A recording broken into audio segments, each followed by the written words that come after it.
Let's get some facts. 37% of you aren't subscribed to this channel. That's almost 4 out of 10 just freeloading the alpha. So come on, hit subscribe and I promise to keep leveling up the show with the best guests and the juiciest insight. Go on, do it now.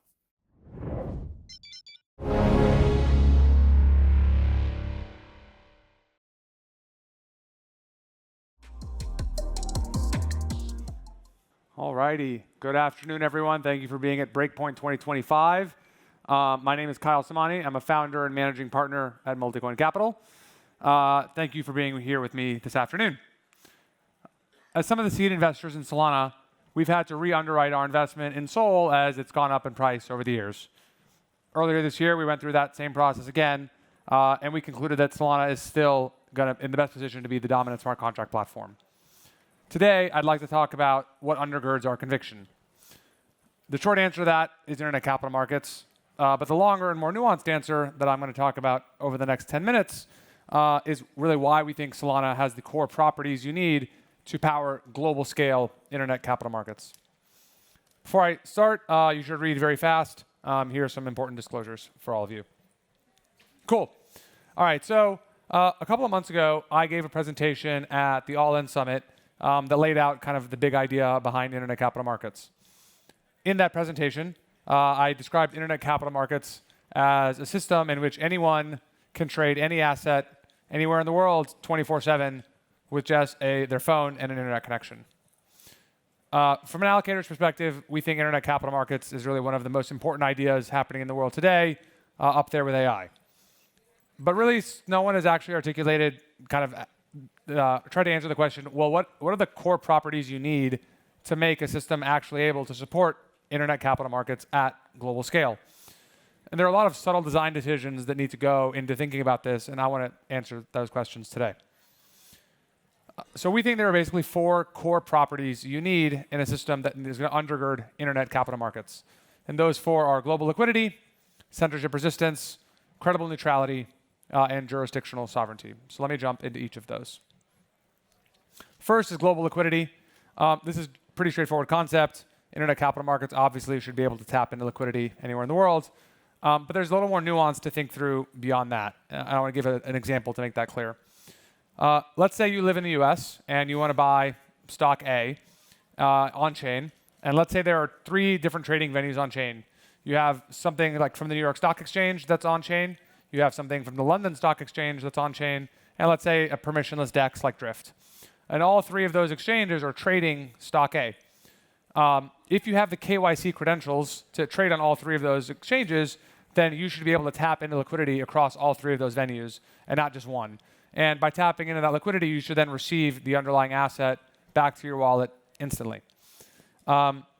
Internet capital markets are global, but the world is regional, and we're going to have different venues on-chain. And we think it's super important to preserve this idea of being global while still recognizing the reality of regional rules, jurisdictions, and KYC. And we think this global foundation Solana provides can actually accomplish that. Next property I want to touch on is censorship resistance. There are obviously always going to be instances in which countries try and block people from doing things on-chain or accessing internet capital markets. And obviously, the more centralized the system is, the easier it is to censor.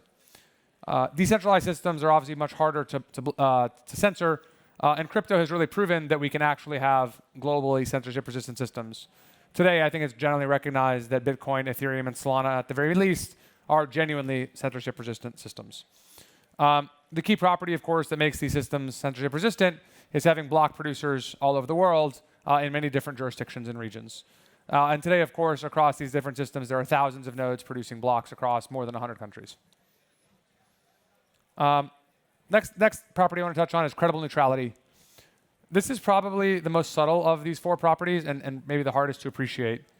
On the surface, censorship resistance and credible neutrality appear to be fairly correlated, and they are. Maybe the more nuanced way to think about it is that the more censorship resistant a system is, the harder it is for any one actor to weaponize the system against other actors. But the correlation between these properties starts to get a little fuzzier as you get into more nuanced situations. If you consider the Solana network today, Solana network today has about 1,000 block producing nodes across 48 countries. There are 210 countries in the world, and so that means obviously that not everyone in every country even has local representation there. But even if you did get at least one node per country, most of those nodes are going to have a tiny amount of stake. And we think it's fairly unlikely that if you are a regulator in a smaller country, that you're going to look at a system in which you have 0.1% or 0.01% stake and think that's credibly neutral to the citizens of your country and jurisdiction. And so this idea of credible neutrality, it's easy for us to take for granted in some of the major metros, but much harder as you get to smaller environments. And then the fourth property I want to touch on is kind of this new idea that we look at called jurisdictional and application sovereignty. On the surface, this property seems a little bit at odds with the prior three, which are all kind of intrinsically global in nature, but I don't think it has to be. For anyone who's studied the history of financial markets and exchanges, you know that there is not one correct construction for market microstructure. You have taker speed bumps, you can have maker cancel priority, you can have maker rebates, you can have priority liquidations. There's all kinds of mechanics you can play with in different microstructure designs. And if you look across the world at the major trading venues today, across equities, commodities, FX, and others, you see that there's not one uniform standard for that. Well, if you have a single global system, how are you going to reconcile these different microstructure realities against one global system? And so we believe that, in order to have internet capital markets, you need to be able to respect the needs of regulators and exchange providers in these jurisdictions. And so the next question is, well, how are you actually going to achieve all of these objectives in one system today? Because as of today, no blockchain in the world does all of the above, but I think the folks at Solana are working on it.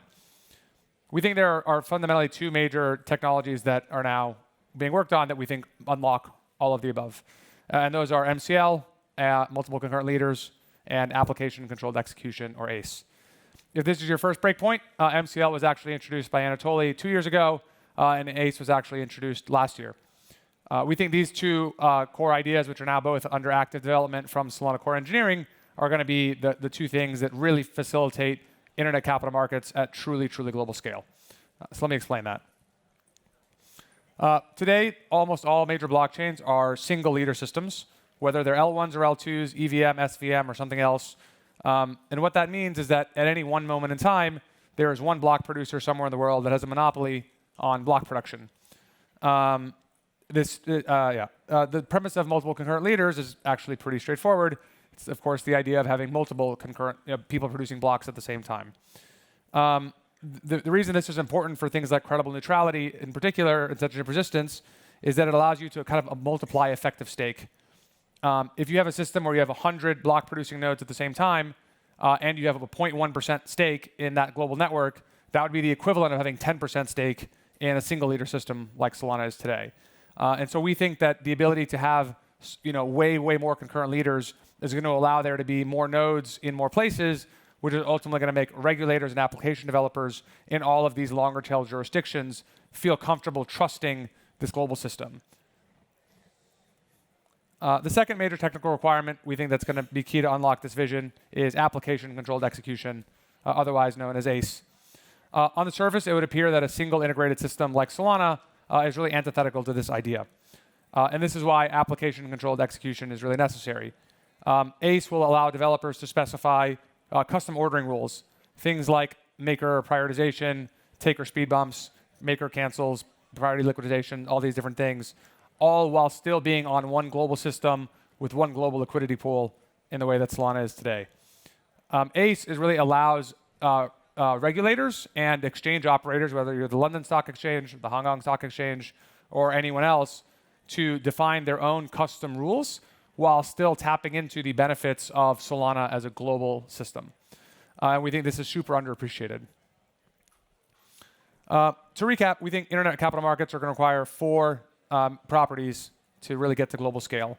And those are, of course, global liquidity, censorship resistance, credible neutrality, and jurisdictional and application-specific sovereignty. We think if you look today at kind of designs of these systems, the only one that's actually going to get you there is Solana. Ethereum, maybe it's credibly neutral. It's definitely censorship resistant. It definitely provides global liquidity. But you look at the L2s, they don't really achieve any of the first three objectives. And we think that this is going to be the path that's going to truly get global buy-in from heterogeneous participants all over the world. Well, we think Solana is really building the most ambitious vision for the future of internet capital markets. And that's why we're so excited about where Solana is and where it's going in the years to come. So thank you all.